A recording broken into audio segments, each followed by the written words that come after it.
मुंबई हमले के सूत्रधार रहे डेविड कोलमैन हेडली को शिकागो की अदालत ने सजा सुना दी है।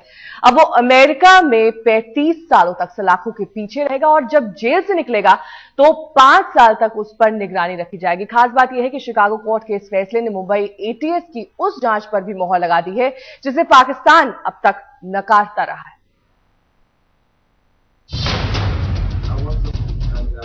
दाऊद गिलानी उर्फ डेविड कोलमैन हेडली 52 साल का एक ऐसा दहशतगर्द जिसने मुंबई में आतंकी हमले का पुख्ता खाका खींचा और जिसके बताए रास्ते पर चलकर 10 आतंकियों ने हिंदुस्तान में 3 दिन तक तबाही मचाई। ऐसी तबाही जिसे देखकर पूरी दुनिया दहल गई। उसे अमेरिका ने अपने हिस्से की सजा दे दी है। शिकागो की अदालत ने डेविड कोलमैन हेडली को 35 साल की सजा दी है और इसके बाद 5 साल तक निगरानी में बरी करने का आदेश सुनाया है। शिकागो कोर्ट ने हेडली को यह सजा मुंबई में आतंकी हमले के लिए सुनाई है जिसमें 164 लोगों के साथ 6 अमेरिकी नागरिक मारे गए थे। साथ में कोर्ट ने सजा सुनाई है डेनमार्क में जाइलन पास्टन अखबार पर हमले की साजिश रचने के लिए।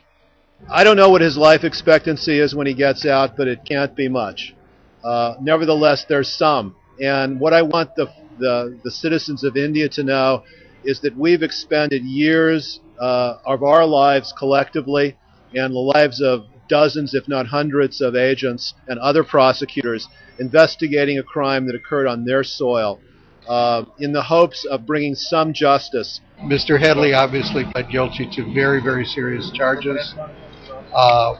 The sentencing hearing today, obviously he's never minimized his role in it, and I think the sentence obviously is a very serious sentence.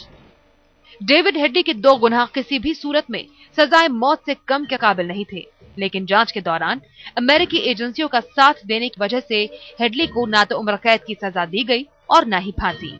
लेकिन इसका गुस्सा जज के आदेश में साफ साफ झलका। जज ने अपने आदेश में कहा, मुझे हेडली की बातों पर भरोसा नहीं है कि वो बदल गया है और अब वो अमेरिकी मूल्यों पर जीना चाहता है, लेकिन मुझे उसे फायदा देना होगा, अन्यथा कोई भी मददगार नहीं बनेगा। हेडली को अमेरिका ने 2009 में उसके साथी आतंकवादी तहव्वुर राणा के साथ दबोच लिया था, जिसके बाद हेडली ने अमेरिका के सामने न सिर्फ पाकिस्तान और लश्कर तैयबा की साजिश का कच्चा चिट्ठा खोला बल्कि मुंबई हमले में अपना पूरा गुनाह कबूल कर लिया। हालांकि शिकागो कोर्ट में जज ने हेडली के पलटी मारने पर बेहद तीखी टिप्पणी की। जज ने कहा, आतंकवादी पहले अपराध करते हैं, फिर जांच में मदद करते हैं और फिर मदद के बदले रहम की भीख मांगते हैं। मैं मानता हूं कि हेडली जैसे लोगों से जनता को बचाना मेरी जिम्मेदारी है, इसलिए उसे 35 साल की सजा दे रहा हूं ताकि वो फिर आतंकवादी गतिविधियों को अंजाम न दे सके। लेकिन मेरे हिसाब से सजा बहुत कम है। अमेरिका में सुनाई गई इस सजा ने हिंदुस्तान के जख्म पर थोड़ा मरहम तो जरूर लगाया है, लेकिन ये 6 अमेरिकियों के खून की सजा है और सवाल उठ रहा है कि हेडली से बाकी बेकसूरों के नरसंहार का हिसाब कैसे मिलेगा। 26/11 मामले में 35 साल की सजा हेडली को सुनाई गई। एक अध्याय तो समाप्त हो गया, लेकिन दूसरा अध्याय अभी खुलना बाकी है। जी हाँ, ये अध्याय है साजिशों का। साजिश जो पुष्कर मेले में की गई, साजिश जो प्रधानमंत्री आवास पर धमाके की थी, साजिश जो भारत के उपराष्ट्रपति उनके आवास पर थी। और इसी साजिश के तहत भारत अब फिर से एक्सट्रेडिशन के लिए प्रस्ताव अमेरिका को देगा।